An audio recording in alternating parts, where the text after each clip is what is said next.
പുൽക്കൊടിയാമെൻ്റെ മാനസത്തിൽ ഒരു പുൽക്കൂടു ഞാനൊരുക്കാം. പുൽക്കൊടിയാമെൻ്റെ മാനസത്തിൽ ഒരു പുൽക്കൂടു ഞാനൊരുക്കാം. ക്ഷണികമാണെന്നുടെ ജീവിതമെങ്കിലും നാഥൻ പിറക്കുമ്പോൾ പൂർണ്ണമാകും. നാഥൻ പിറക്കുമ്പോൾ പൂർണ്ണമാകും. പുൽക്കൊടിയാമെൻ്റെ മാനസത്തിൽ ഒരു പുൽക്കൂടു ഞാനൊരുക്കാം.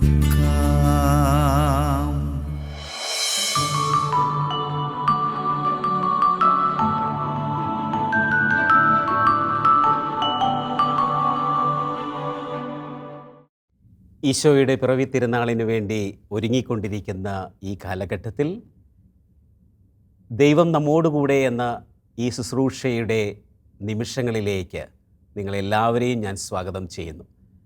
ഈ ദിവസങ്ങളിലൂടെ നമ്മൾ കടന്നു പോകുമ്പോൾ ആരാധനയിലൂടെയും വചനവിചിന്തനത്തിലൂടെയും പ്രത്യേകം ക്ലാസ്സുകളിലൂടെയും ഒക്കെ കടന്നു പോകുന്ന നിമിഷങ്ങളാണ്. ദൈവത്തിന് നമുക്ക് നന്ദി പറയാം. ഈ ഒരു നിമിഷങ്ങൾ നമ്മുടെ ജീവിതത്തിൽ ഒരു വലിയ മാറ്റത്തിന് കാരണമാകട്ടെ എന്ന് പ്രാർത്ഥിക്കുകയും ആശംസിക്കുകയും ചെയ്യുകയാണ്. പ്രിയമുള്ളവരെ, ഇന്ന് വചനത്തെ ഒരു വിചിന്തനമാക്കിക്കൊണ്ട് ഇന്ന് അച്ഛൻ പറയുവാൻ പോകുന്ന ഈ ചിന്തകളുടെ ഒരു തലക്കെട്ട് ഇപ്രകാരമായിരിക്കും: ചെറുതാകലിൻ്റെ മഹത്വം വിളംബരം ചെയ്ത ഒരു രാജാവിൻ്റെ ജനനമാണ് നമ്മൾ 25-ാം തീയതി ആഘോഷിക്കുന്നത്. ചെറുതാകലിൻ്റെ മഹത്വം വിളംബരം ചെയ്ത ഒരു രാജാവ്. ഞാനൊന്ന് ചോദിച്ചോട്ടെ, നിങ്ങളുടെ ജീവിതത്തിൽ മറ്റുള്ളവരുടെ മുമ്പിൽ ചെറുതാകലിൻ്റെ അനുഭവത്തിലൂടെ കടന്നു പോയിട്ടുണ്ടോ? മറ്റുള്ളവരുടെ മുമ്പിൽ നമ്മൾ ഒന്നുമില്ലാതെയായി തീർന്ന ഒരവസ്ഥ, എളിമപ്പെടേണ്ടി വന്ന അവസ്ഥ, സീറോ ആകേണ്ടി വന്ന അവസ്ഥ, അങ്ങനെ ഉണ്ട് എങ്കിൽ അതിലൊരു മഹത്വമുണ്ട് എന്ന് വിളംബരം ചെയ്ത ഒരു രാജാവിൻ്റെ ജനനമാണ് ക്രിസ്മസ് എന്ന് പറയുന്നത്. അങ്ങനെയെങ്കിൽ ഒരു ചെറിയ ചിന്ത, ഒരു വലിയ ബലൂൺ, ഒത്തിരി കാറ്റ് നിറച്ച് വലിയ ഭീമമായുള്ളൊരു ബലൂൺ, ചെറിയ ബലൂണിനെ സഹതാപത്തോടെ നോക്കുന്നൊരു കഥ. ആ വലിയ ബലൂണിന് വളരെ സഹതാപപൂർവ്വം ഉള്ളിലൊരു ചിന്ത, എനിക്ക് എങ്ങനെ ഈ ചെറിയ ബലൂണിനെ പോലെ ആയിത്തീരാൻ പറ്റും? അപ്പോൾ എൻ്റെ ഉള്ളിലുള്ള കാറ്റ് ഈ ചെറിയ ബലൂണിന് കൊടുത്താലോ? പക്ഷെ അത് സാധ്യമല്ല. ആകെ ഒരു പോംവഴി മാത്രമേ ഉള്ളൂ. ആ വലിയ ബലൂൺ തൻ്റെ ഉള്ളിലുള്ള കാറ്റ് കളഞ്ഞിട്ട് ചെറിയ ബലൂണിനൊപ്പമായി തീരുക, സ്വയം ഇല്ലാതായി തീർന്ന് മറ്റുള്ളവരുമായി താതാത്മ്യപ്പെടുക. വചനം മാംസമായി മണ്ണിൽ അവതരിച്ചതിൻ്റെ കഥയുടെ പൊരുൾ ഇത് തന്നെയാണ്. ഇത്രയും വലിയൊരു ദൈവം സാധാരണക്കാരിൽ സാധാരണക്കാരായി നമ്മോട് കൂടെ ആയിരിക്കുവാൻ വേണ്ടി ചെറുതായി, ഈ ചെറുതാകലിൻ്റെ മഹത്വം വിളംബരം ചെയ്തുകൊണ്ടാണ് ക്രിസ്മസ് നമ്മൾ ആഘോഷിക്കുന്നത്. അതുകൊണ്ട് തന്നെ പിള്ളക്കച്ചയ്ക്ക് വലിയ പ്രാധാന്യമുണ്ട്. പുൽത്തൊട്ടിയിലെ പിള്ളക്കച്ചയ്ക്ക് വലിയൊരു പ്രാധാന്യമുണ്ട്. ആ ചെറുതാകലിലേക്ക് ഈശോ കടന്നു വന്നു എന്ന് പറയുമ്പോൾ ഫിലിപ്പിയർക്ക് എഴുതിയ ലേഖനം 2-ാം അധ്യായം 6-ാം തിരുവചനത്തിൽ പറയുന്നില്ലേ, ദൈവത്തിൻ്റെ രൂപത്തിലായിരുന്നെങ്കിലും അവൻ ദൈവവുമായുള്ള സമാനത നിലനിർത്തേണ്ട ഒരു കാര്യമായി പരിഗണിക്കാതെ തന്നെ തന്നെ ശൂന്യനാക്കി ദാസൻ്റെ രൂപം സ്വീകരിച്ച് മനുഷ്യരുടെ സാദൃശ്യത്തിൽ, അതെ, മരണം വരെ, കുരിശ് മരണം വരെ അനുസരണയുള്ളവനായി തന്നെ തന്നെ താഴ്ത്തി. ഇതിൽ കൂടുതൽ എങ്ങനെയാണ് ഒരു ചെറുതാകലിൻ്റെ മഹത്വം വിളംബരം ചെയ്യുവാൻ സാധിക്കുക? പ്രിയമുള്ളവരെ, മഹത്വം എന്ന് പറയുന്നത് വലിപ്പമാണ്, അല്ലേ?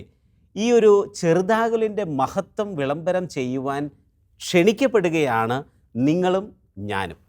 ഒരു റോക്കറ്റുണ്ട്, അപ്പോളോ 15 എന്ന പേരിലുള്ള റോക്കറ്റ്. അത് ചന്ദ്രനിലെത്തിയതിന് ശേഷം ഒരു അമേരിക്കൻ ജെയിംസ് ഇർവിൻ ഇപ്രകാരം പറയുകയുണ്ടായി: ഈ മനുഷ്യൻ ചന്ദ്രനിൽ ഇറങ്ങിയത് വലിയൊരു കാര്യമാണെങ്കിലും, ഒരു മഹാസംഭവമായി ആരെങ്കിലും കണ്ടിട്ടുണ്ടെങ്കിൽ പോലും എത്രയോ ആശ്ചര്യകരമായ ഒരു സംഭവമാണ് വലിയൊരു ദൈവം ഈ ഭൂമിയിലേക്ക് ഇറങ്ങി വന്നത്. ചന്ദ്രനിൽ പോയ ഇർവിൻ എന്ന് പറയുന്ന അമേരിക്കക്കാരൻ അപ്പോളോ 16 എന്ന് പറയുന്ന റോക്കറ്റിൽ സഞ്ചരിച്ചതിന് ശേഷം പറഞ്ഞ വാക്കുകളാണിത്. അത്രമാത്രം വലുതായ ഒന്ന് ചെറുതാകുക എന്ന് പറയുന്നത് മനുഷ്യയുക്തിക്കതീതമാണ്. നമുക്ക് ചിന്തിക്കുവാനായിട്ട് സാധിക്കുകയില്ല. അതുകൊണ്ടാണ് ക്രിസ്മസിനെ കുറിച്ച് പറയുന്നത് സ്വർഗം താഴേക്ക് ഇറങ്ങി വന്ന് ഭൂമിയെ സ്പർശിച്ചു. സ്വർഗം ഭൂമിയെ ചുംബിച്ച ദിനമാണ് ക്രിസ്മസ് എന്ന് പറയുന്നത്. എബ്രഹാം ലിങ്കൺ ചെറുതാകലിൻ്റെ കാര്യം പറയുമ്പോൾ എപ്പോഴും ഓർക്കാറുള്ളതാണ് അദ്ദേഹത്തിൻ്റെ ജീവിതത്തിലെ ഒരു ചെറിയ കഥ. നമുക്കറിയാം 16ാമത് US American president Abraham Lincoln ഇതുപോലെ ഒരു വേദിയിൽ സംസാരിച്ചു കൊണ്ടിരിക്കുകയായിരുന്നു. പെട്ടെന്ന് ഒരാൾ എഴുന്നേറ്റ് നിന്നിട്ട് പറയുകയുണ്ടായി, ഷൂ ഉയർത്തിക്കൊണ്ട് താങ്കളുടെ പിതാവ് ഈ ഷൂ കുത്തുന്ന ആളായിരുന്നു എന്ന് പറയുകയുണ്ടായി. അത് അദ്ദേഹത്തെ ഇൻസൾട്ട് ചെയ്യാൻ വേണ്ടിയിട്ട് പബ്ലിക്കായിട്ട് എല്ലാവരുടെയും മുന്നിൽ വെച്ച് ഷൂ ഉയർത്തിക്കൊണ്ടാണ് എബ്രഹാം ലിങ്കണിനെതിരെ പറയുന്നത്. പക്ഷേ എബ്രഹാം ലിങ്കൺ അതിന് കൊടുത്ത മറുപടി എന്താണെന്നറിയോ? എനിക്കറിയാം ഷൂ കുത്താനായിട്ടുള്ള പണി, കാരണം എൻ്റെ അപ്പൻ അത് ചെയ്തിരുന്ന ആളാണ്. എനിക്ക് സമയം കിട്ടുമ്പോൾ സഹോദരൻ്റെ ഷൂ ഞാൻ ശരിയാക്കി തരാം. ഒരു US പ്രസിഡൻ്റ് എന്ന നിലയിലാണ് അദ്ദേഹം സംസാരിക്കുന്നതെന്ന് ഓർക്കണം. അങ്ങനെ താഴേക്ക് ഇറങ്ങി വന്ന് എളിമപ്പെടുവാനായിട്ടുള്ള ഒരു മനസ്സ് വളരെ ചുരുക്കം പേരിലേ ഉണ്ടാവുകയുള്ളൂ. ഈ ഇറങ്ങിത്തിരിക്കുക, താഴേക്ക് ഇറങ്ങുക എന്ന് പറയുമ്പോൾ ബൈബിളിൽ അതുപോലെ ചെയ്ത കുറച്ച് വ്യക്തിത്വങ്ങളുണ്ട്, നമുക്ക് അനുകരിക്കാൻ പറ്റുന്ന വ്യക്തിത്വങ്ങൾ.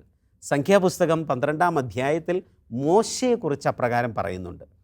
അഹറോൻ മോശയോട് അപേക്ഷിക്കുന്നുണ്ട്, കുഷ്ഠരോഗിയായ മിറിയത്തെ സുഖപ്പെടുത്തുവാൻ വേണ്ടി നിലവിളിച്ച് അപേക്ഷിക്കണമേ എന്ന് പറഞ്ഞുകൊണ്ട്. അപ്പോൾ മോശ പ്രാർത്ഥിച്ചത് ഇപ്രകാരമാണ്, ഞാൻ കേണപേക്ഷിക്കുകയാണ്, കരഞ്ഞുകൊണ്ട് കേണപേക്ഷിക്കുകയാണ്, സുഖപ്പെടുത്തണമേ. ഞാൻ ഒന്നുമല്ല എന്ന് പറഞ്ഞ് വിനയത്തോടുകൂടി ചെറുതാകലിലൂടെ മോശ ദൈവത്തിൻ്റെ മുമ്പിൽ കരഞ്ഞുകൊണ്ട് വിളിച്ചപേക്ഷിക്കുക. അവിടെ സൗഖ്യം പ്രാപിച്ചു, അത്ഭുതമുണ്ടായി. പുറപ്പാടിൻ്റെ പുസ്തകം 17ാം അധ്യായം 11ാം തിരുവചനത്തിൽ ഇസ്രായേൽ ജയിച്ചു. എപ്പോഴൊക്കെ? മോശ കരങ്ങൾ ഉയർത്തി പ്രാർത്ഥിച്ചപ്പോഴൊക്കെ അവർ ജയിച്ചു. പക്ഷേ അമേരിക്കക്കാർക്ക് ജയമുണ്ടായി എപ്പോഴെല്ലാം കൈകൾ താണുപോയോ? ഇവിടെയൊക്കെ നമ്മൾ മനസ്സിലാക്കേണ്ടത് മറ്റുള്ളവർക്ക് വേണ്ടി നമ്മൾ സ്വയം ഇല്ലാതായിത്തീരുന്ന നിമിഷങ്ങളിലൂടെ കടന്നു പോകുമ്പോൾ വലിയ മഹത്വമുണ്ടാകും, വിജയമുണ്ടാകും, അത്ഭുതമുണ്ടാകും, സന്തോഷമുണ്ടാകും. ഹന്നായുടെ ജീവിതം സാമുവേലിൻ്റെ 1ാം പുസ്തകം 1ാം അധ്യായം 6ാം തിരുവചനം പഠിപ്പിക്കുന്ന എത്രമാത്രം വേദനകളിലൂടെ ഹന്ന കടന്നുപോയി. പക്ഷെ അവിടെയൊക്കെ വിനയത്തോടുകൂടി എളിമയോടുകൂടി ജീവിതത്തെ മുന്നോട്ട് കൊണ്ടുപോയ വ്യക്തിത്വമാണ് ഈ പറഞ്ഞ ഹന്ന. യെശയ്യാ പ്രവാചകൻ്റെ ജീവിതം നമുക്ക് അനുകരിക്കാവുന്നതാണ്. 6ാം അധ്യായം യെശയ്യാ പ്രവാചകൻ്റെ പുസ്തകം 6ാം അധ്യായം 5 മുതൽ 7 വരെയുള്ള തിരുവചനങ്ങൾ. യെശയ്യാ പ്രവാചകൻ പറഞ്ഞ ചില വാക്കുകളുണ്ട്. എൻ്റെ അധരങ്ങൾ അശുദ്ധമാണ്, എനിക്ക് ദുരിതം, ഞാൻ നശിച്ചു, ഞാൻ ഒന്നുമല്ല എന്ന് പറഞ്ഞുകൊണ്ടാണ് തൻ്റെ പ്രാർത്ഥന ആരംഭിക്കുന്നത്, ദൈവത്തോട് കേണപേക്ഷിക്കുന്നത് തന്നെ. പ്രിയമുള്ളവരെ, ഇതൊക്കെ നമുക്ക് അനുകരിക്കാൻ പറ്റുന്ന വിശുദ്ധ ഗ്രന്ഥത്തിലെ വ്യക്തിത്വങ്ങളാണ്. ഡാനിയൽ പ്രവാചകനെക്കുറിച്ച് നമുക്കറിയാം. 6ാം അധ്യായം 3ാം തിരുവചനം എന്ന് എടുത്തു വായിക്കുക. സിംഹങ്ങളുടെ പടുകുഴിയിലേക്ക് ആ പ്രവാചകനെ വലിച്ചിറക്കിയപ്പോഴും വളരെ വിനയത്തോടും എളിമയോടും കൂടെ അവൻ അവിടെ വ്യാപരിച്ചു. എന്ത് സംഭവിച്ചു? ദൈവദൂതൻ അവനെ കാത്തു. അതൊരു വലിയ അത്ഭുതത്തിലേക്ക് അത് വഴിമാറി. സെയിൻറ്റ് പോൾ, വിശുദ്ധ പൗലോസ്ലീഹ എന്താണ് ചെയ്തത്? വലിയൊരു പടയാളി, പക്ഷേ ഒരൊറ്റ വീഴ്ച, ഒരു കണ്ടുമുട്ടൽ അവിടെ ആരംഭിച്ചു. എളിമയോടുകൂടി ഞാൻ ക്രിസ്തുവിൻ്റെ ഒരു സേവകൻ മാത്രമെന്ന് പറഞ്ഞുകൊണ്ട്. ഇതൊക്കെ വിശുദ്ധ ഗ്രന്ഥത്തിലൂടെ അനുദിനം നമുക്ക് അനുകരിക്കാൻ പറ്റുന്ന അനേകം ഉദാഹരണങ്ങൾ മാത്രമാണ്. നമുക്ക് എന്നും വിശുദ്ധ ഗ്രന്ഥത്തിൽ ഇതുപോലെ എളിമയോടുകൂടി ചെറുതാകലിൻ്റെ മഹത്വം അങ്ങേയറ്റം വിളംബരം ചെയ്ത ഒത്തിരി പേരുണ്ട്. അവരൊക്കെ നമുക്ക് അനുകരിക്കാൻ പറ്റും. എന്തിനു പറയുന്നു? വിശുദ്ധരുടെ ഇടയിൽ പോലും അനേകം പേരുണ്ട് നമുക്ക് അനുകരിക്കാൻ പറ്റുന്ന ചെറുതാകലിൻ്റെ സന്ദേശം വിളിച്ചോതുന്ന വിശുദ്ധർ. വിൻസെൻ്റ് ഡി പോളിനെ കുറിച്ച് പറയാറുണ്ട്. വിൻസെൻ്റ് ഡി പോൾ ഒരിക്കൽ പറയുകയാണ്, പിശാചിനെ കീഴടക്കുവാൻ, പരാജയപ്പെടുത്തുവാൻ കഴിയുന്ന ഏറ്റവും ശക്തിയുള്ള ആയുധം എന്താണെന്ന് ചോദിച്ചാൽ അത് എളിമയാണ്, ചെറുതാകലാണ്. മറ്റുള്ളവരുടെ മുമ്പിൽ ഒന്ന് ചെറുതായിക്കോ. നിങ്ങളുടെ ആ എളിമ പ്രവൃത്തി, നിങ്ങളുടെ ആ ഒരു ചെറുതാകലിൻ്റെ നിമിഷം പിശാചിനെ കീഴ്പ്പെടുത്തുവാനായിട്ട് നിങ്ങളെ സഹായിക്കുമെന്ന് തന്നെയാണ് പറഞ്ഞു വയ്ക്കുക. അതുപോലെ വിശുദ്ധ അഗസ്റ്റിൻ പറയുന്ന മനോഹരമായൊരു ചിന്ത, മാലാഖയെ പിശാചാക്കിയത് എന്താണ്? അഹങ്കാരമാണ്. എന്നാൽ മനുഷ്യന് മാലാഖയാക്കുന്നതോ വിനയമാണ്. എളിമയാണ്. അങ്ങനെയെങ്കിൽ ഈ എളിമയെന്ന പുണ്യം നമ്മൾ അഭ്യസിച്ചു കഴിഞ്ഞാൽ, ചെറുതാകലിലൂടെ കടന്നു പോയാൽ നമുക്ക് മാലാഖമാരാകാൻ പറ്റും എന്നുള്ളതാണ് വിശുദ്ധ അഗസ്തീൻ നമ്മെ പഠിപ്പിക്കുന്നത്. വിശുദ്ധ ഫൗസ്റ്റീന പുണ്യവതി ഒരിക്കൽ ഇപ്രകാരം പറയുകയുണ്ട്: സാത്താനെ അകറ്റി നിർത്തുവാൻ പരിശുദ്ധാത്മാവിൻ്റെ വരങ്ങളും ദാനങ്ങളും നിനക്ക് പരിപോഷിപ്പിക്കണമെന്നുണ്ടെങ്കിൽ നീ എളിമ അഭ്യസിക്കേണ്ടിയിരിക്കുന്നു. എളിമ അഭ്യസിപ്പിച്ചാൽ, എളിമ നിങ്ങൾ ജീവിതത്തിൽ പ്രാവർത്തികമാക്കിയാൽ, ഒരു വശത്ത് നിങ്ങൾക്ക് സാത്താനെതിരെ പടപുരുതാം, മറുവശത്ത് പരിശുദ്ധാത്മാവിൻ്റെ വരങ്ങളും ദാനങ്ങളും വന്ന് നമ്മുടെ ജീവിതത്തെ പരിപോഷിപ്പിക്കുമെന്നുള്ളതാണ് മനസ്സിലാക്കുക. വിശുദ്ധ അന്തോണീസിനെ പറ്റി പറയുമ്പോൾ ഒരിക്കൽ ഇപ്രകാരം പറയുകയുണ്ട്: ദൈവമേ, എന്നെ രക്ഷിക്കണമേ, പ്രത്യേകിച്ച് എന്നെ വില കൽപ്പിക്കുന്നവരിൽ നിന്ന് എന്നെ രക്ഷിക്കണമേ, കാരണം ഞാൻ വെറും ചാരവും പൊടിയുമാകുന്നു എന്ന്. ഞാൻ just mere Ashes and dust, ഞാൻ വെറും ചാരവും പൊടിയാകുന്നു പറഞ്ഞുകൊണ്ട് വിശുദ്ധ അന്തോണീസ് തൻ്റെ ജീവിതത്തെ വളരെ ചെറുതാക്കി കാണിക്കുകയാണ്. അതാണ് ചെറുതാകലിൻ്റെ മഹത്വം എന്ന് പറയുന്നത്. അനേകം വിശുദ്ധർ ഇതുപോലെ പറയുന്നുണ്ട് എളിമപ്പെടലിൻ്റെ മഹത്വം. ഈ കഴിഞ്ഞ ദിവസം വാഴ്ത്തപ്പെട്ട റാണി മരിയയുടെ ഒരു സിനിമ കാണാനിടയായി. നമ്മളെല്ലാവരും ഒരുപക്ഷെ കണ്ടിരിക്കാം, ഫേസ് ഓഫ് ദ ഫേസ്ലെസ്. ഒരു പക്ഷേ അതിൻ്റെ അവസാന ഭാഗത്തെത്തുമ്പോൾ അത് കണ്ടു നിൽക്കുന്ന എല്ലാവരുടെയും കണ്ണുകൾ നിറയും. റാണി മരിയയെ കൊല ചെയ്ത വ്യക്തി റാണി മരിയയുടെ ഭവനത്തിലേക്ക് സഹോദരിയുമായിട്ട് വരുന്നൊരു രംഗമുണ്ട്. റാണി മരിയയുടെ അമ്മയുടെ അടുക്കിലേക്ക് വരുമ്പോൾ ഈ കൊലയാളിയെ കണ്ടുമുട്ടുന്ന മാത്രയിൽ പ്രേക്ഷകർ, നമ്മളെല്ലാവരും അങ്ങേയറ്റം ആകാംക്ഷയോടുകൂടി കാത്തിരിക്കുക, എന്തായിരിക്കും അമ്മയുടെ പ്രതികരണമെന്ന്. നമ്മുടെ കണ്ണുകളെ കണ്ണീരണിയിച്ച ഒരു രംഗമാണത്. അവിടെ ഉണ്ടായിരുന്ന എല്ലാവരും ഞാൻ നോക്കുമ്പോൾ കണ്ണീരോടുകൂടി ആ ദൃശ്യത്തെ നോക്കുന്നത് കണ്ടു. കാരണം ചെറുതാകലിൻ്റെ മഹത്വം വിളംബരം ചെയ്യുന്ന ഒരു സീനായിരുന്നു അത്. നമ്മളെയൊക്കെ തെറി പറയുന്നവരുടെ മുമ്പിൽ, നമ്മളെയൊക്കെ അങ്ങേയറ്റം ഇൻസൾട്ട് ചെയ്യുന്നവരുടെ മുമ്പിൽ, നമ്മളെയെല്ലാം താറടിച്ച് കാണിക്കുന്നവരുടെ മുമ്പിൽ, പൗരോഹിത്യത്തിന് വില കൽപ്പിക്കാത്തവരുടെ മുമ്പിൽ, സമർപ്പിത ജീവിതത്തെ താറടിച്ച് കാണിക്കുന്നവരുടെ മുമ്പിൽ, സഭയെ അവഹേളിക്കുന്നവരുടെ മുമ്പിൽ, കൂദാശകൾക്കെതിരെയും വിശ്വാസത്തിനെതിരെയും സംസാരിക്കുന്നവരുടെ മുമ്പിൽ ഓർക്കുക, ഒരിക്കലും തളരേണ്ടതില്ല. എളിമയോടുകൂടി വ്യാപരിക്കുക. ആ ചെറുതാകലിലുണ്ട് വലിയ മഹത്വം. ആ ചെറുതാകലിലൂടെ നാം വിളംബരം ചെയ്യണം ദൈവം നൽകുന്ന വലിയ കിരീടത്തിൻ്റെ അനുഭവം. വിശുദ്ധ കൊച്ചുത്രേസ്യ പുണ്യവതി ഇപ്പോഴും പറഞ്ഞ ഒരു വാചകമുണ്ട്: ഞാനൊരു വിശുദ്ധയല്ല, ഞാൻ സാധാരണക്കാരിൽ ഒരു സാധാരണയാണ്, ഒരു വിശുദ്ധയുടെ വലിയ പ്രവർത്തനങ്ങളൊന്നും ഞാൻ ചെയ്തിട്ടില്ല. ഇതുപോലെ പറഞ്ഞ് തൻ്റെ ജീവിതത്തിൽ ഞാൻ ഒന്നുമല്ല എന്ന് പറയുന്ന എളിമയുടെ പാഠങ്ങൾ, പ്രിയമുള്ളവരെ, അവിടെയാണ് യഥാർത്ഥത്തിൽ ചെറുതാകലിൻ്റെ മഹത്വം വിളംബരം ചെയ്യുന്നത്. ഞാൻ പിയൂസ് 9 മാർപ്പാപ്പയെക്കുറിച്ച് പറയുവാൻ ആഗ്രഹിക്കുക. അഭിമന്യ വർഗീസ് ചക്കാലക്കൽ പിതാവ് തൻ്റെ പ്രസംഗങ്ങളുടെ ഇടയിൽ എപ്പോഴും സൂചിപ്പിക്കുന്ന ഒരു കഥയാണിത്. ഇത് പറയുമ്പോൾ ഒരു ബാലനെ പറ്റി പറഞ്ഞാണ് തുടങ്ങുക. ആ ബാലൻ ആഗ്രഹിച്ചത് പാപ്പായെ ചുമക്കുന്ന പല്ലക്കിൽ അംഗമാകുക എന്നുള്ളതായിരുന്നു അവൻ്റെ ആഗ്രഹം. അപ്പോൾ അതിന് ഒരു ഇൻ്റർവ്യൂ ഉണ്ടായിരുന്നു. ആ ഇൻ്റർവ്യൂവിൽ പാസ്സായാൽ മാത്രമാണ് പാപ്പായെ ചുമക്കുന്നവരുടെ ഇടയിൽ അംഗത്വം കിട്ടുകയുള്ളൂ.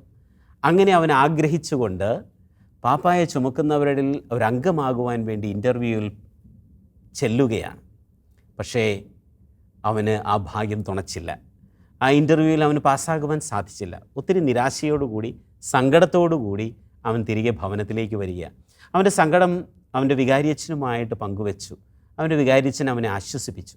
പക്ഷേ ആ വ്യക്തി ആ ബാലനിൽ കണ്ടത്, ആ ഇടവകയിലെ വികാരിയച്ഛൻ ആ ബാലനിൽ കണ്ടത് മറ്റൊരു വിളിയാണ്. ഈ ബാലനൊരു ദൈവവിളിയുണ്ട് എന്ന ഒരു ഓർമ്മപ്പെടുത്തൽ ഈ വികാരിയച്ഛൻ കൊടുക്കുകയാണ്. നിനക്കൊരു വൈദികനായിക്കൂടെ എന്ന് പറഞ്ഞുകൊണ്ട് ഈ വികാരിയച്ഛൻ അവനെ ക്ഷണിക്കുകയാണ്. നല്ല വിചിന്തനത്തിന് ശേഷം, പരിശോധനയ്ക്ക് ശേഷം തീരുമാനമെടുക്കുകയാണ്, ഞാൻ സെമിനാരിയിൽ ചേരും. ആ ബാലൻ സെമിനാരിയിൽ ചേർന്നു. പാപ്പായെ ചുമക്കുവാനായി കഴിയാതെ നിരാശയോടുകൂടി ആയിരുന്ന ബാലൻ അതാ ദൈവം മറ്റൊരു വിളിയിലൂടെ അവനെ മുറുകെ പിടിക്കുകയാണ്. സെമിനാരിയിൽ പ്രവേശിച്ചു, അവൻ പഠിച്ചു, ഒരു വൈദികനായി. ആ വൈദികൻ പിന്നീട് വളർന്ന് ഒരു മെത്രാനായി. ആ മെത്രാൻ പിന്നീട് ഒരു കർദിനാളായി. ആ കർദിനാൾ ഈ ലോകം മുഴുവനും ആദരിക്കുന്ന പിയൂസ് 9 മാർപ്പാപ്പയായി മാറി.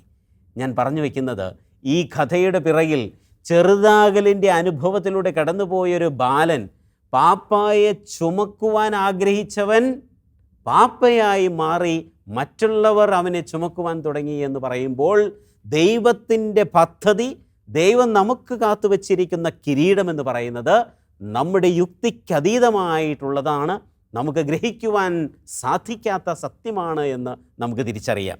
അതുകൊണ്ട് തന്നെ ഈശോയുടെ ജീവിതം മുഴുവനും നമ്മെ പഠിപ്പിക്കുന്നത് ഈ എളിമ ജീവിതത്തിൽ അവലംബിക്കുക എന്നുള്ളതാണ്. ഈശോയുടെ ജീവിതം ഒന്ന് ആലോചിച്ച് നോക്കിക്കേ.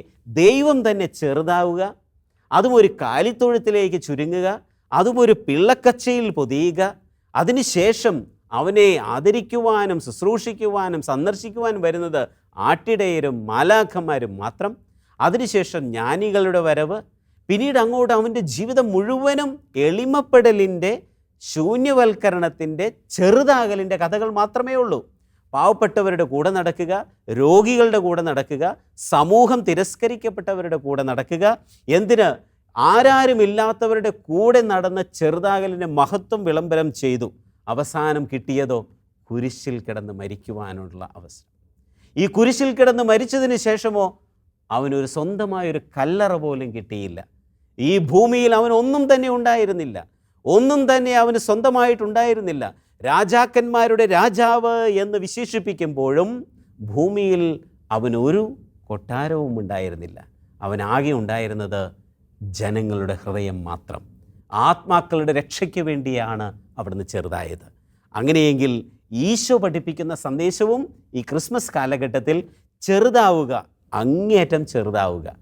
അങ്ങനെയുള്ള നൊമ്പരങ്ങളിലൂടെ കടന്നു പോകുമ്പോൾ മാത്രമാണ് നമുക്ക് വലിയ തുറവി ഉണ്ടാവുകയുള്ളൂ. അട്ടപ്പാടിയിൽ ധ്യാനത്തിന് പോയ സമയത്ത് സേവ്യർ ഖാൻ അച്ഛൻ ഒരിക്കൽ തൻ്റെ ജീവിതകഥ പറയുകയുണ്ടായി. ചെറുതായി പോയതിൻ്റെ ഒരു അനുഭവം.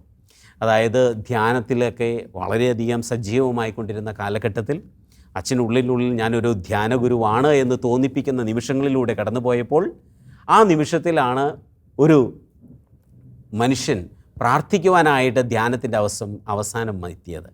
അങ്ങനെ ധ്യാനത്തിൻ്റെ അവസാനം ഈ വ്യക്തിയുടെ ശിരസിൽ കൈവച്ച് പ്രാർത്ഥിക്കുകയാണ് സേവ്യർ ഖാൻ അച്ഛൻ. അങ്ങനെ തലയിൽ കൈവച്ച് പ്രാർത്ഥിച്ചു കഴിഞ്ഞ് കഴിഞ്ഞപ്പോൾ അച്ഛൻ ചോദിച്ചു, ഇപ്പോൾ എങ്ങനെയുണ്ട്? ഈ മനുഷ്യൻ പറയുകയാണ്, സേവ്യർ ഖാൻ അച്ഛൻ്റെ മുമ്പിൽ വെച്ച് പറയുക, എനിക്ക് ഒരു അനുഭവം കിട്ടിയില്ല. അച്ഛൻ തലയിൽ കൈവച്ചിട്ടും അനുഭവം കിട്ടിയില്ല.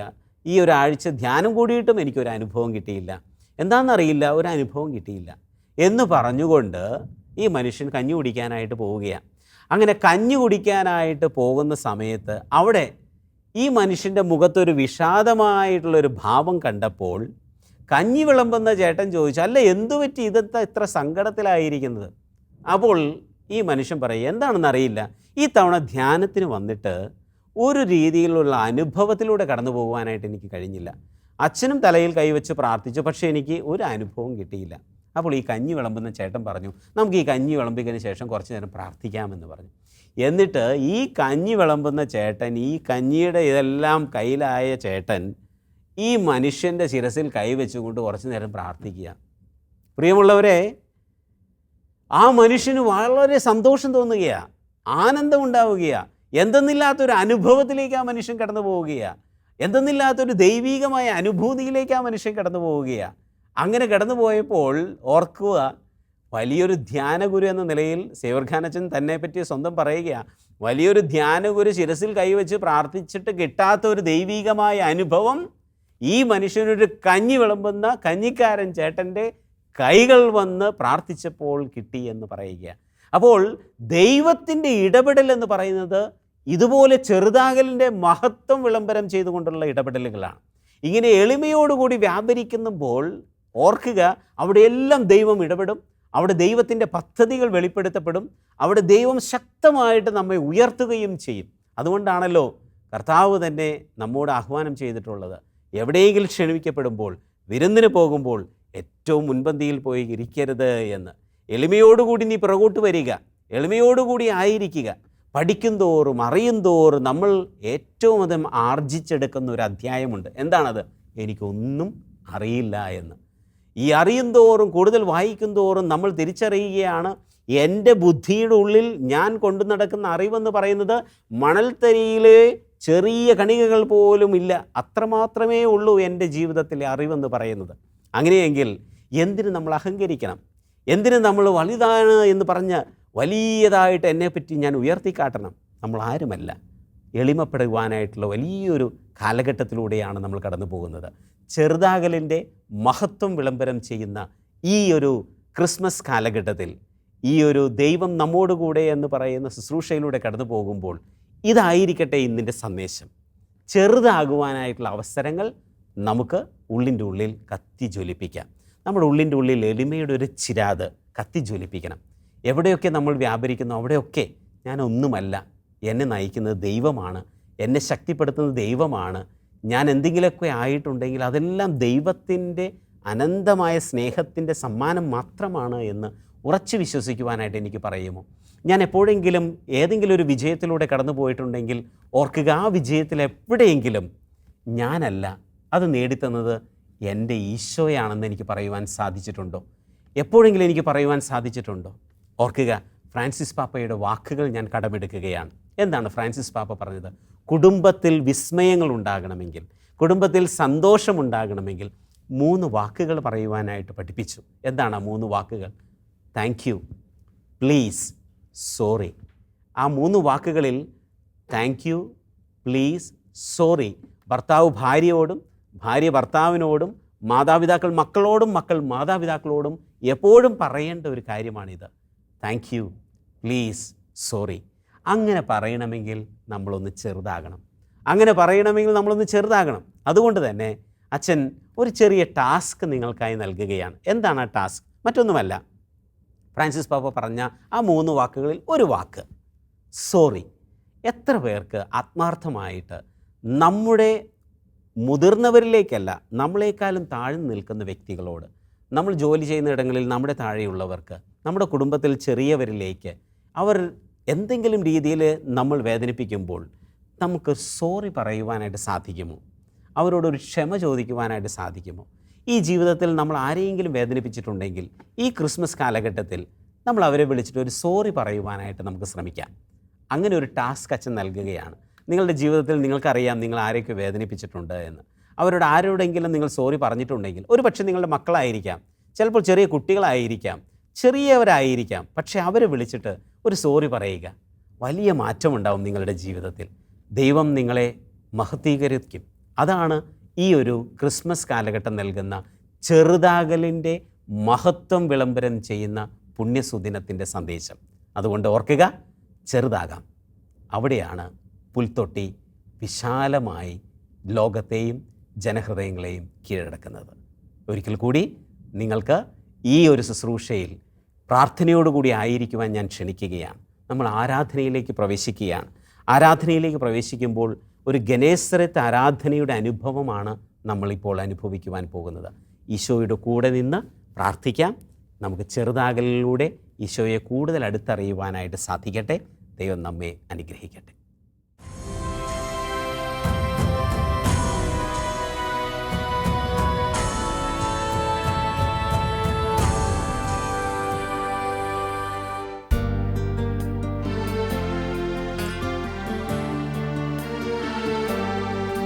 അബ്രഹാമിൻ നാഥനാരാധന, യാക്കോബിൻ ദൈവമേ ആരാധന, ഇസ്ഹാക്കിൻ ഇടയനേ ആരാധന, ഇസ്രായേലിൻ രാജനേ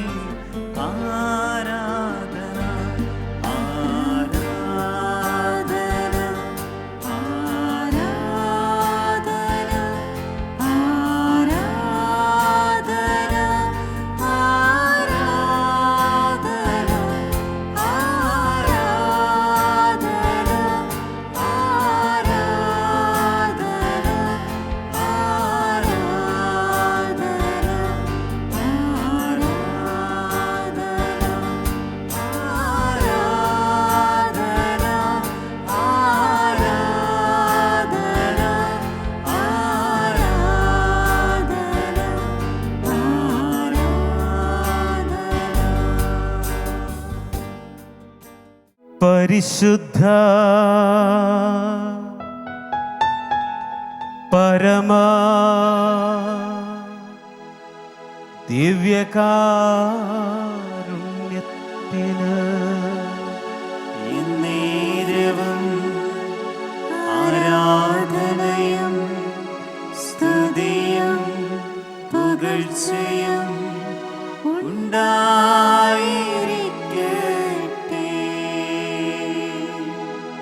പരിശുദ്ധ പരമാ ദിവ്യകാരുണ്യത്തിന് എന്നേരവും ആരാധനയും സ്തുതിയും പുകഴ്ചയും ഉണ്ടായിരിക്കട്ടെ.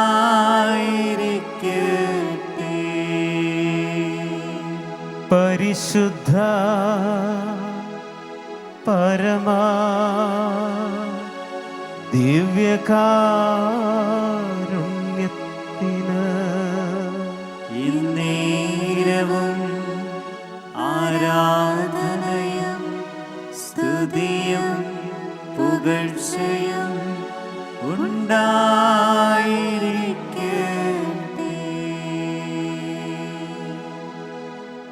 നിത്യസ്തുതിക്ക് യോഗ്യനായ പരമപരിശുദ്ധ ദിവ്യകാരുണ്യമേ, അങ്ങേ ഞങ്ങൾ ആരാധിക്കുന്നു, അങ്ങേ ഞങ്ങൾ സ്തുതിക്കുന്നു, അങ്ങേ ഞങ്ങൾ മഹത്വപ്പെടുത്തുന്നു. ഈ ആരാധനയുടെ നിമിഷങ്ങളിൽ അങ്ങയോട് ചേർന്ന് നിന്ന് അങ്ങയെ സ്തുതിക്കുമ്പോൾ ഈശോയെ, ഞങ്ങളുടെ ജീവിതത്തെ ഓർത്ത്, അങ്ങ് സൃഷ്ടിച്ച ഈ പ്രപഞ്ചത്തെ ഓർത്ത് ഞങ്ങൾ അങ്ങയെ ആരാധിക്കുന്നു. ഞങ്ങളോടുള്ള സ്നേഹം നിമിത്തം ഈ ഗോതമ്പപ്പത്തിലേക്ക് അങ്ങ് കടന്നു വന്നുവല്ലോ. ഞങ്ങളുടെ ജീവിതത്തിൽ ഒരു കൂട്ടായി, വഴികാട്ടിയായി, ഒരു മാർഗദർശിയായി എന്നും വാഴുവാൻ അങ്ങ് ഞങ്ങളിലേക്ക് ഇറങ്ങി വന്നുവല്ലോ. ആ വലിയ സ്നേഹത്തിന് മുമ്പിൽ ഞങ്ങൾ ശിരസ് നമിക്കുന്നു. ഈശോയെ, ഞങ്ങളുടെ ജീവിതം അങ്ങയുടെ സമ്മാനമാണെന്ന് ഞങ്ങൾ അറിയുന്നു. ഞങ്ങളുടെ ചിന്തകളും ഞങ്ങളുടെ വാക്കുകളും അങ്ങേക്ക് വേണ്ടി മാത്രമാകണമെന്ന് ഞങ്ങൾ തിരിച്ചറിയുന്നു. അങ്ങ് ഞങ്ങളുടെ മേൽ ചൊരിഞ്ഞിട്ടുള്ള എല്ലാ അനുഗ്രഹങ്ങളെയും ഓർത്ത് അങ്ങേക്ക് ഞങ്ങൾ സ്തുതിഗീതങ്ങൾ ആലപിച്ചുകൊണ്ട് ഞങ്ങൾ അങ്ങയെ സ്തുതിക്കുകയും ആരാധിക്കുകയും നന്ദി പറയുകയും ചെയ്യുന്നു. നന്ദിയോടെ ഞാൻ സ്തുതി പാടിടും എൻ്റെ യേശുനാഥ. എനിക്കായി നീ ചെയ്തൊരു നന്മയ്ക്കും ഇന്നു നന്ദി ചൊല്ലുന്നു ഞാൻ. നന്ദിയോടെ ഞാൻ സ്തുതി പാടിടും എൻ്റെ യേശുനാഥ. എനിക്കായി നീ ചെയ്തൊരു നന്മയ്ക്കും ഇന്നു നന്ദി ചൊല്ലുന്നു ഞാൻ. ദൈവത്തിൻ്റെ രൂപത്തിലായിരുന്നുവെങ്കിലും ദൈവവുമായി സമാനത നിലനിർത്തേണ്ട ഒരു കാര്യമായി പരിഗണിക്കാതെ തന്നെ തന്നെ ശൂന്യനാക്കി ദാസന്റെ രൂപം സ്വീകരിച്ച് മനുഷ്യരുടെ സാദൃശ്യത്തിൽ മരണം വരെ, അതേ കുരിശുമരണം വരെ അനുസരണയുള്ളവനായി അങ്ങ് തന്നെ തന്നെ താഴ്ത്തിയല്ലോ. എല്ലാം ഞങ്ങളുടെ രക്ഷയെ മാത്രം ലക്ഷ്യമാക്കിക്കൊണ്ട് ആ വലിയ സ്നേഹത്തിന് മുമ്പിൽ, ആ വലിയ ശൂന്യവൽക്കരണത്തിന് മുൻപിൽ, ആ വലിയ മാതൃകയ്ക്ക് മുൻപിൽ ഈശോയെ ശിരസ് നമിച്ച് ഞങ്ങൾ അങ്ങേ ആരാധിക്കുകയും സ്തുതിക്കുകയും നന്ദി പറയുകയും ചെയ്യുന്നു. നന്ദിയോടെ ഞാൻ സ്തുതി സ്തുതി പാടിടും എൻ്റെ യേശുനാഥ. എനിക്കായി നീ ചെയ്തൊരു നന്മയ്ക്കും ഇന്നു നന്ദി ചൊല്ലുന്നു ഞാൻ. നന്ദിയോടെ ഞാൻ സ്തുതി പാടിടും എൻ്റെ യേശുനാഥ. എനിക്കായി നീ ചെയ്തൊരു നന്മയ്ക്കും ഇന്നു നന്ദി ചൊല്ലുന്നു ഞാൻ. സ്വർഗം ഭൂമിയെ സ്പർശിച്ചു. ദൈവം മാനവരാശിയെ ചുംബിച്ചു. അങ്ങ് മാംസമായി മണ്ണിൽ അവതരിച്ചു. എല്ലാം ഞങ്ങളുടെ നന്മയ്ക്ക് വേണ്ടി, എല്ലാം ഞങ്ങളുടെ രക്ഷയ്ക്ക് വേണ്ടി എന്ന് ഞങ്ങളെ പഠിപ്പിക്കുന്നുവല്ലോ. ഈശോയെ, സ്വർഗത്തിൽ നിന്നും അങ്ങ് ഇറങ്ങി വന്ന് ഈ ഭൂമിയിലേക്ക് യാത്ര ചെയ്തത് മനുഷ്യൻ കണ്ടതിൽ വെച്ച് ഏറ്റവും വലിയ വിസ്മയം തന്നെയാണ്. എങ്ങനെയാണ് ഒരു ദൈവത്തിന് മനുഷ്യനെ പോലെ താഴേക്ക് ഇറങ്ങി വന്ന് ചെറുതാകുവാൻ സാധിക്കുക?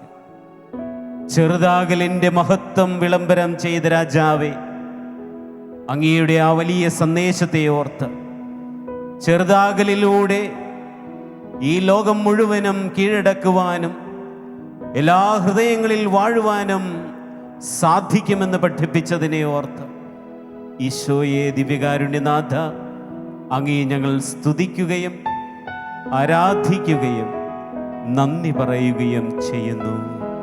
നന്ദിയോടെ ഞാൻ സ്തുതി പാടിടും എൻ്റെ യേശുനാഥ. എനിക്കായി നീ ചെയ്തൊരു നന്മയ്ക്കും ഇന്നു നന്ദി ചൊല്ലുന്നു ഞാൻ.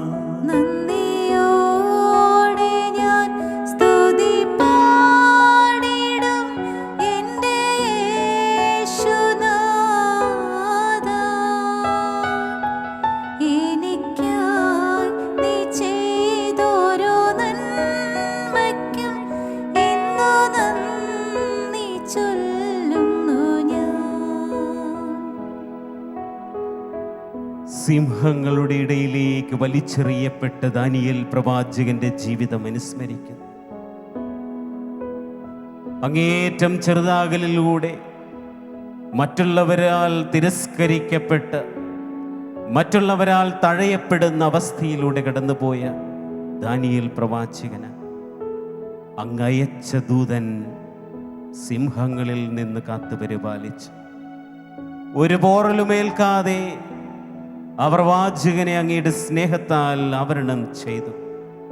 ഈശോയെ, ചെറുതാകലിൻ്റെ നിമിഷങ്ങളിലൂടെ കടന്നു പോകുമ്പോൾ അങ്ങയെ മുറുകെ പിടിക്കുവാൻ, അങ്ങാകുന്ന നിധിയെ ചേർത്ത് പിടിക്കുവാനുള്ള കൃപ നീ ഞങ്ങൾക്ക് നൽകുന്നുവല്ലോ.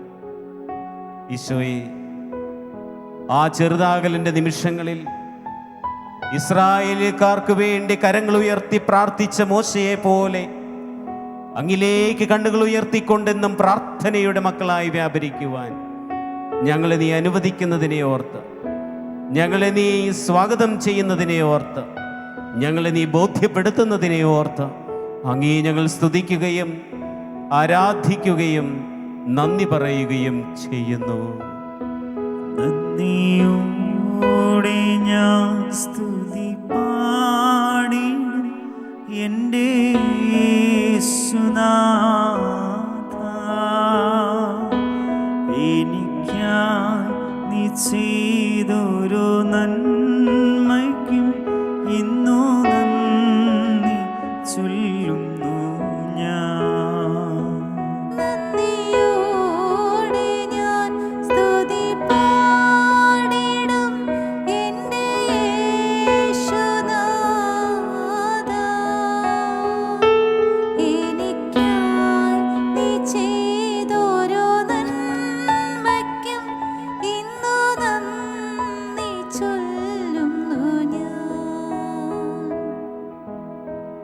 പിശാചിനെ കീഴടക്കുവാൻ, പിശാചിനെ പരാജയപ്പെടുത്തുവാൻ ഏറ്റവും നല്ല ആയുധം ചെറുതാകലിൻ്റെ വഴികളിലൂടെ സഞ്ചരിക്കുന്നതാണെന്ന് വിശുദ്ധ വിൻസെൻ്റ് ഇപ്പോൾ ഞങ്ങളെ പഠിപ്പിച്ചു. ഈശോയെ, ചെറുതാകൽപ്പെടുന്ന നിമിഷങ്ങൾ ഉണ്ടാകുമ്പോൾ അങ്ങേക്കെതിരായി പിറുപിറുക്കാതെ, പരാതികൾ ഉന്നയിക്കാതെ, അതെല്ലാം എൻ്റെ വിശുദ്ധീകരണത്തിന് വേണ്ടി, എൻ്റെ സ്വർഗത്തിൽ എത്തിച്ചേരുന്ന ലക്ഷ്യത്തിന് വേണ്ടി അങ്ങ് ലഭിച്ചു തരുന്ന അവസരങ്ങളാണെന്ന് തിരിച്ചറിയുമ്പോൾ ഈശോയെ, 1000 സ്തുതിയും കീർത്തനവും ഞങ്ങൾ അങ്ങയുടെ മുമ്പിൽ സമർപ്പിക്കുകയാണ്. അങ്ങ് ഒരു മനുഷ്യ സ്ത്രീയുടെ ഗർഭപാത്രത്തിലേക്ക് ചുരുങ്ങിയെങ്കിൽ, ഗർഭപാത്രത്തിൽ വെച്ചതിന് തിരസ്കരണം ഏറ്റുവാങ്ങിയെങ്കിൽ, കാലിത്തൊഴുത്തിലേക്ക് അങ്ങ് ചുരുങ്ങിയെങ്കിൽ, ആട്ടിടയരാകുന്ന പാവപ്പെട്ടവർക്ക് മുന്നിൽ ദർശനം നൽകിയെങ്കിൽ, വെറും കുരിശിൽ കിടന്ന അവസാനം മരണപ്പെടണമെങ്കിൽ, ഒരു കല്ലറ പോലും തനിക്ക് സ്വന്തമെന്ന് അവകാശപ്പെടാനില്ലാതെ സംസ്കരിക്കപ്പെടണമെങ്കിൽ, ഈശോയെ, എത്രമാത്രം നീ ചെറുതായി, എത്രമാത്രം നീ ഞങ്ങളെ എളിമയുടെ പാഠം പഠിപ്പിച്ചു. ഒരു വാതിലിൻ്റെ വിജാഗിരി എന്ന വണ്ണം ഞങ്ങളുടെ ക്രിസ്തീയ ജീവിതത്തിൻ്റെ ഏറ്റവും വലിയ വിജാഗിരിയാണല്ലോ ഈ ചെറുതാകൽ, എളിമ എന്ന പുണ്യം. ഈശോയെ, ഞങ്ങളെ ഈ ബോധ്യത്തിലേക്ക് നയിച്ചതിന് അങ്ങേ ഞങ്ങൾ സ്തുതിക്കുകയും ആരാധിക്കുകയും നന്ദി പറയുകയും ചെയ്യുന്നു. നന്ദിയോടെ ഞാൻ സ്തുതി പാടിടും എൻ്റെ യേശുനാഥ. എനിക്കായി നീ ചെയ്തൊരു നന്മയ്ക്കും ഇന്നു നന്ദി ചൊല്ലുന്നു ഞാൻ.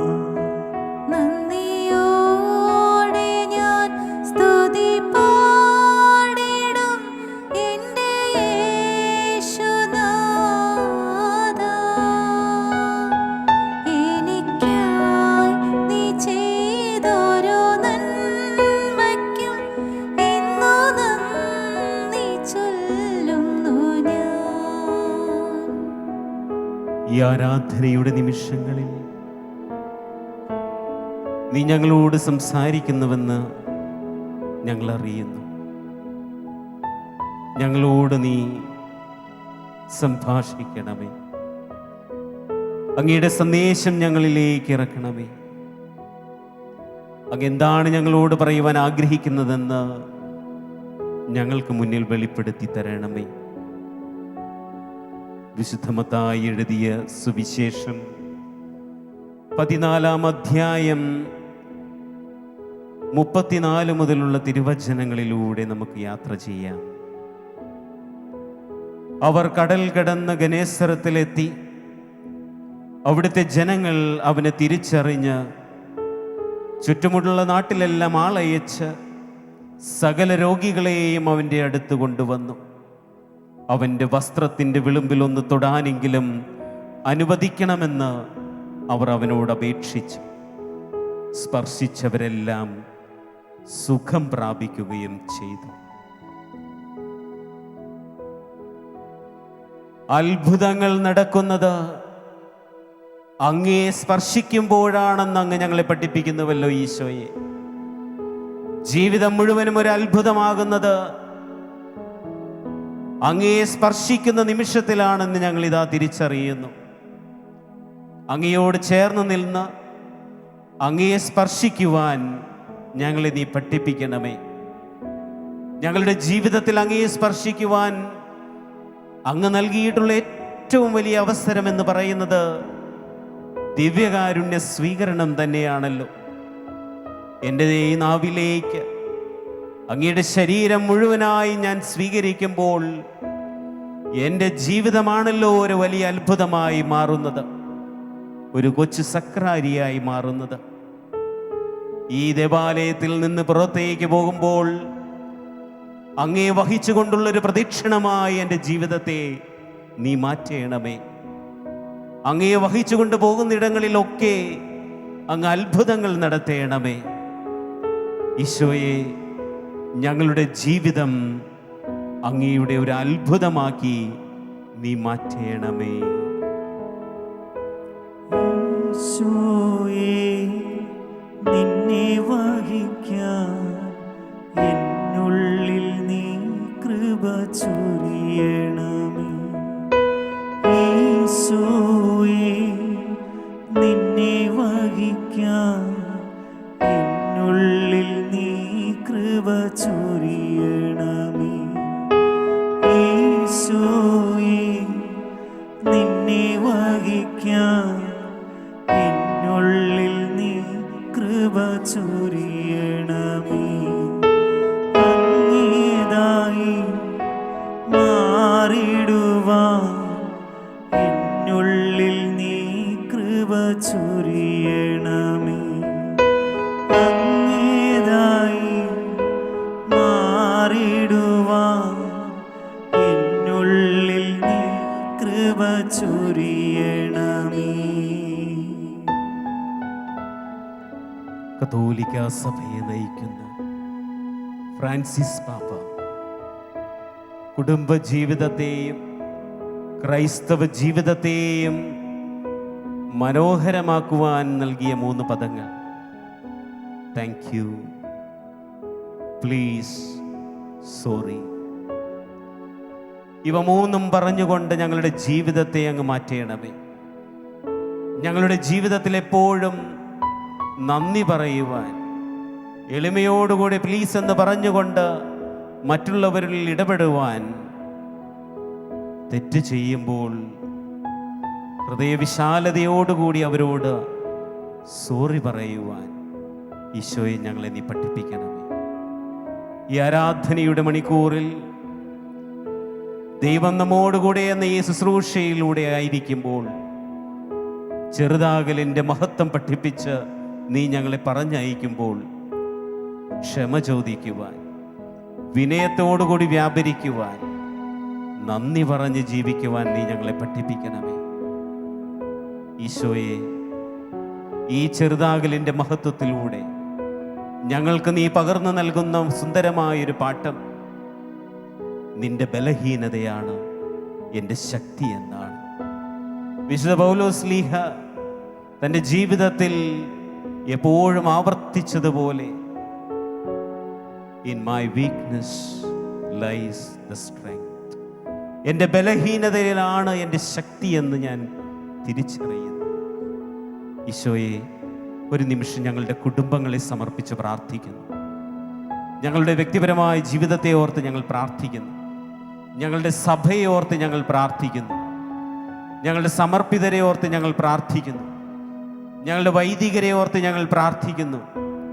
ഈശോയെ, ചെറുതാകലിലൂടെ ഈ സഭയെ മുഴുവനും പ്രകാശപൂരിതമാക്കുവാൻ, ഞങ്ങൾ ജീവിക്കുന്ന ഇടങ്ങളൊക്കെ മഹത്വത്തിൻ്റെ കിരീടമണിയിക്കും വിധം എളിമ എന്ന പുണ്യത്താൽ വ്യാപൃതരായി ജീവിക്കുവാൻ ഞങ്ങളെ നീ പഠിപ്പിക്കണമേ.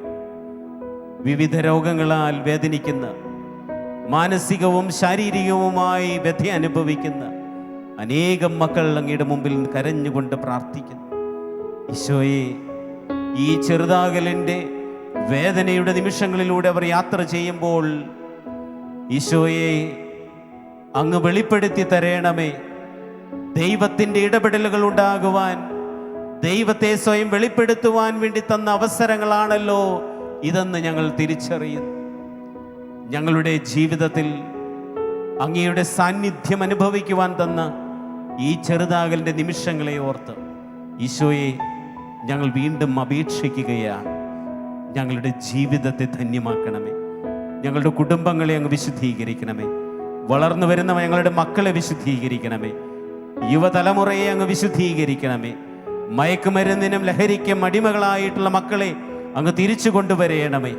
നാളത്തെ തലമുറയെ അങ്ങയുടെ ദൃഹൃദയത്തോട് ചേർത്ത് വെച്ച് പുനരുത്ഥാനത്തിലേക്ക് നയിക്കുന്ന വിധം അവരുടെ ജീവിതത്തെ വിശുദ്ധീകരിക്കണമേ. ഈ ചെറുതാകലിൻ്റെ മഹത്വത്തിലൂടെ കടന്നു പോകുമ്പോൾ ഞങ്ങളുടെ ഈ നിയോഗങ്ങൾ ഞങ്ങൾ സമർപ്പിച്ചുകൊണ്ട് പ്രാർത്ഥിക്കുന്നു. അങ്ങയുടെ ആശീർവാദം ഞങ്ങൾ കേഴുന്നു.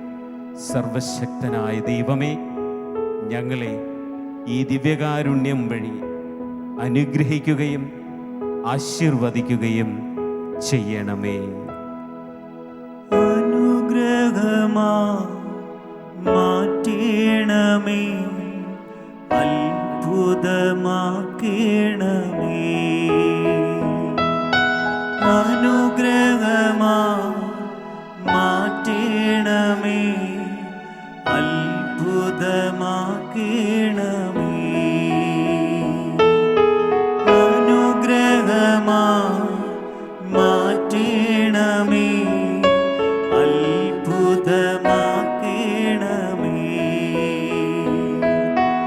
അനുഗ്രഹമാ മാറ്റണമേ, അഭിഷേകമാക്കണമേ.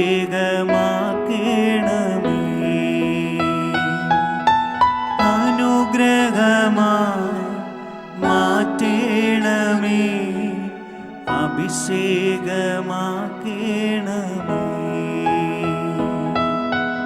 അനുഗ്രഹമാ മാറ്റണമേ, അഭിഷേകമാക്കണമേ.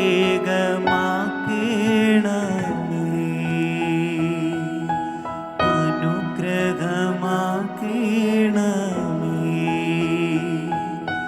കൃപയായി മാറ്റണമേ.